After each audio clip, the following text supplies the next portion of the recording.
Soyez bénis, bien-aimés, frères et sœurs dans le Seigneur à travers le monde entier. Que la grâce et la paix de Dieu demeurent avec chacun d'entre nous.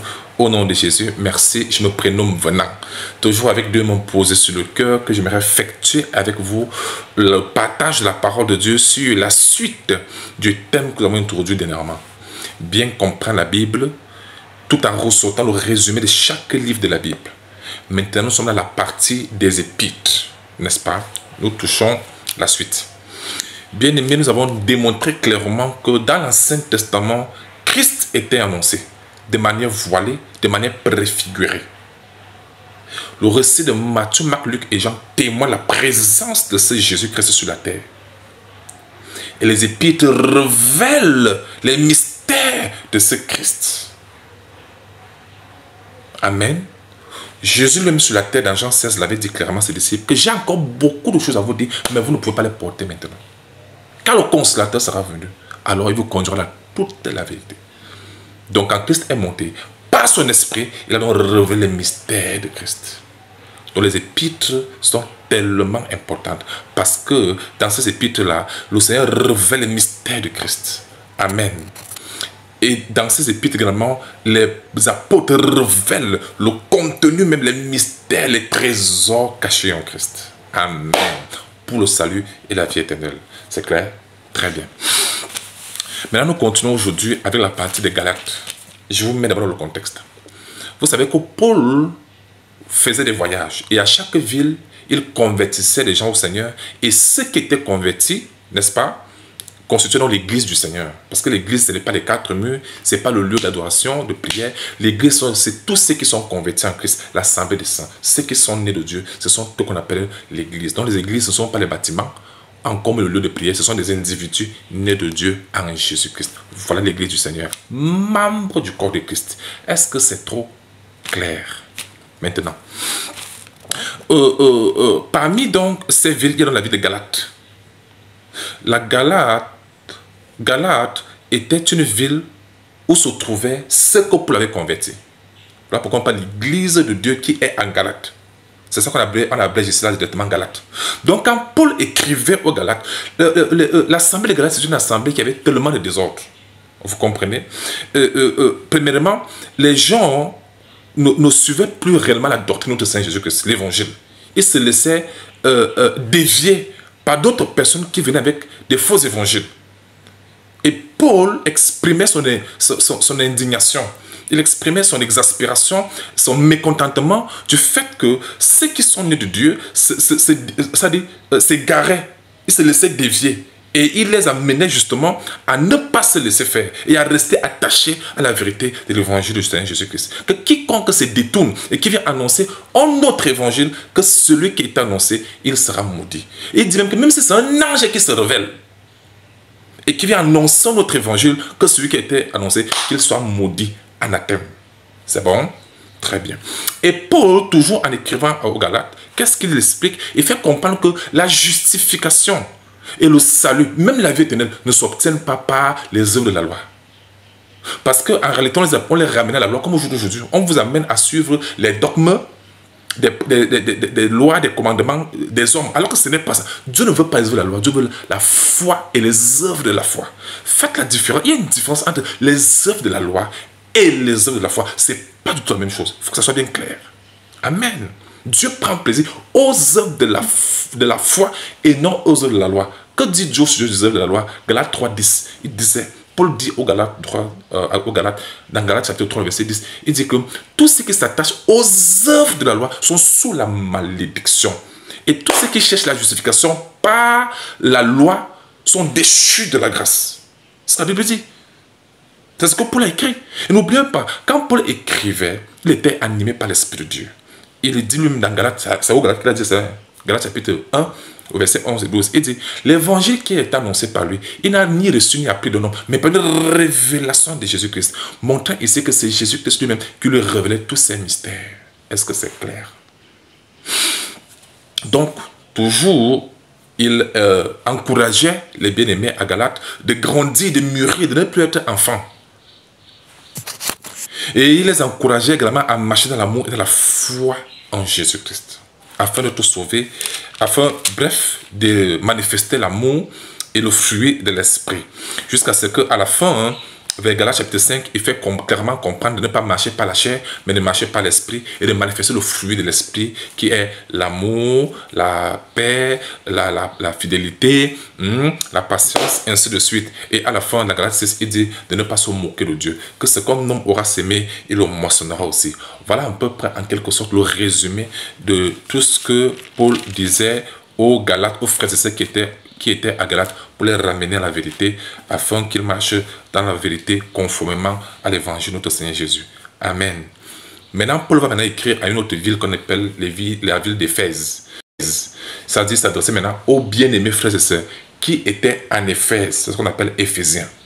Donc, Paul écrit la lettre de Paul aux Éphésiens, c'est-à-dire aux bien-aimés frères et sœurs qui étaient où? En Éphèse. Il faut d'abord noter que les Actes des Apôtres, la ville d'Éphèse, c'était une ville tellement idolâtre. Il y avait une femme là-bas, une déesse là-bas qui s'appelle une déesse Diana, n'est-ce pas? C'était une ville tellement idolâtre, qui pratiquait tellement des choses négatives qui déplaisaient au Seigneur. C'est l'une des villes les plus cruelles même, les plus idolâtres. Donc c'était trop compliqué là-bas. Donc les bien-aimés frères qui étaient là-bas, Paul a commencé d'abord, quand vous lisez le chapitre 1, Paul commence d'abord par leur révéler le plan que Dieu avait conçu en lui-même. Et il a mis en exécution en Christ, par Christ. Et qu'ils avaient élu avant la fondation du monde. Et que Dieu les a bénis de toutes sortes de bénédictions spirituelles en Jésus-Christ. C'était pour qu'ils les amènent à ne pas chercher autre chose. Parce qu'en Christ, nous avons tout. Amen. Toujours quand Paul écrivait aux Éphésiens, il priait pour eux, afin que Dieu leur donne l'esprit de sagesse et de révélation dans la connaissance. C'est très important de le savoir. Amen. Afin qu'ils croissent dans l'amour. Paul également faisait comprendre clairement, animé par l'Esprit de Dieu, que tu sois juif, que tu sois non-juif, nous tous nous sommes sauvés par la foi en Jésus-Christ. Et si nous marchons dans l'amour, la vie éternelle est notre partage. Amen. Et il faisait aussi clairement comprendre qu'il faut aussi porter les armes de Dieu. Oui, parce que c'est une ville tellement cruelle, une ville tellement idolâtre, tellement de persécution. Voyez-vous, Paul encourageait les bien-aimés à se armer des armes de Dieu. N'est-ce pas? Vous pouvez lire ça dans Éphésiens chapitre 6. Vous allez voir à partir du verset 12 qu'il faut se armer de l'arme, porter l'armure de Dieu. Ah oui, afin de résister. Parce que là-bas, il y avait vraiment des attaques. Il fallait vraiment tenir, ce n'était pas la blague. Et toujours dans cela, Paul aussi fait clairement comprendre que Dieu a envoyé des dons, avait envoyé des dons, parce que c'est écrit au passé composé, n'est-ce pas? Et que tous ces dons-là, c'était pour le perfectionnement des saints. Donc, c'était pour les encourager à se perfectionner. Amen. Dans le Seigneur. Et en les mettant dans l'unité de la foi. Vous comprenez? En leur faisant comprendre qu'ils ont reçu tous la même grâce, la même foi en Jésus-Christ. Vous comprenez? La même vocation. C'était pour les amener à être unis parce que c'est l'unité qui fait la force. C'est ce que Paul est en train d'écrire aux frères et sœurs qui étaient en Éphèse. Les exhortant toujours de rester affermis dans la foi en Christ et marcher dans l'amour. Et aussi, dans cette ville-là, il y avait un peu d'intercation entre les parents et les enfants. C'est pourquoi Paul les instruisait à marcher comme Dieu demandait, c'est-à-dire que les enfants obéissent aux parents selon le Seigneur et que les enfants obéissent à leurs parents selon le Seigneur. Les enfants obéissent à leurs parents selon le Seigneur et que les parents en retour n'irritent pas les enfants.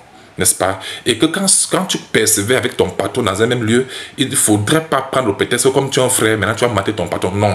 Paul est en train de remettre un peu de l'ordre à l'église d'Éphèse pour que les bien-aimés marchent dans l'amour, sans frustrer l'un l'autre. Est-ce que c'est bien clair? Amen. Et Paul finissait toujours par les saluer avec la collade en Christ, le manifestant de l'amour, n'est-ce pas? Il avait même promis qu'il devait envoyer aussi Timothée auprès d'eux pour davantage les encourager. Parce que n'oubliez pas, ce temps-là, il n'y avait pas encore la technologie que nous avons aujourd'hui où nous allons faire des vidéos. Non, non, c'était par écrit que ça se passait. C'est pourquoi on parle des épîtres, les lettres. C'est bon.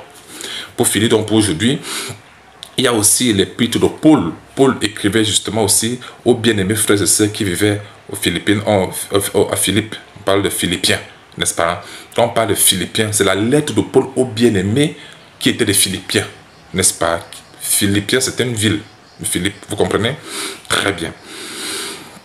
Et qu'est-ce qu'il leur disait? Déjà, il leur faisait déjà comprendre à la base des bases que Lorsque nous sommes là, toujours vous savez bien que toutes les exhortations, c'était pour révéler les mystères de Christ et amener les gens à rester fondés dans la foi en Christ, dans la marche avec Dieu. Qu'importe les origines. Remarquez quelque chose. Dans l'Ancien Testament, on parle seulement d'Israël, beaucoup plus d'Israël. Mais ici, dans la Nouvelle Alliance, on parle du peuple de Dieu, ceux qui sont nés de Dieu, qu'importe leurs origines, leur nation, leurs origines, tous cela nous sommes un en Jésus-Christ.